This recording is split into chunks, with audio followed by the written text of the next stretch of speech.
A very good evening from BBC London News.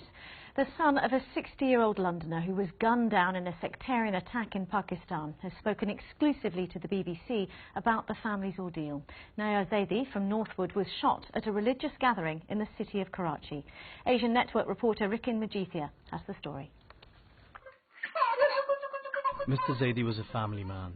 He had travelled to Karachi to spend time with his brothers, daughter and 2-year-old grandson Ammar. He had also hoped to organise a summer wedding for his son. It's a wedding he'll never attend. In late October, Mr. Zaidi was caught in the crosshairs of religious extremists, gunned down with 2 of his brothers as he stood outside a Shia Muslim gathering. His eldest son Nazar, who lives in Northwood, has been speaking for the first time since the attack. It was a sort of ladies' religious gathering at a private residence, and all the ladies were inside the house and a few menfolk, including my dad and his brothers, were outside, and 2 men on a bike with guns turned up and they started shooting sort of each person there, and they were very professional, and not only did they get my dad and his brothers but quite a few other people as well. In the aftermath of the massacre, authorities in Pakistan raided nearly 100 seminaries. They detained dozens and seized an arsenal of weapons.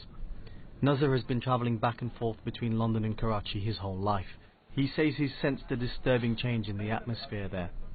There's elements in Pakistan which quite clearly preach that Shias are non-Muslims, and if you kill a Shia, you go to heaven. When I was younger, we used to go to the mosques quite freely and easily. But now if we turn up, there's security, there's armed guards, there's people whose photos are up in the mosques who've been killed by suicide bombers. So it's been a massive change since I was going there from quite a young age. The Zaidi family will remain broken forever. Nazar's 2 uncles also died in the shooting. Another 2 were treated for bullet wounds. How would you like your father to be remembered? Just as someone who was very peaceful, who had a great outlook on life, who really just believed in being a positive person and making a contribution to his family, his friends and wider society.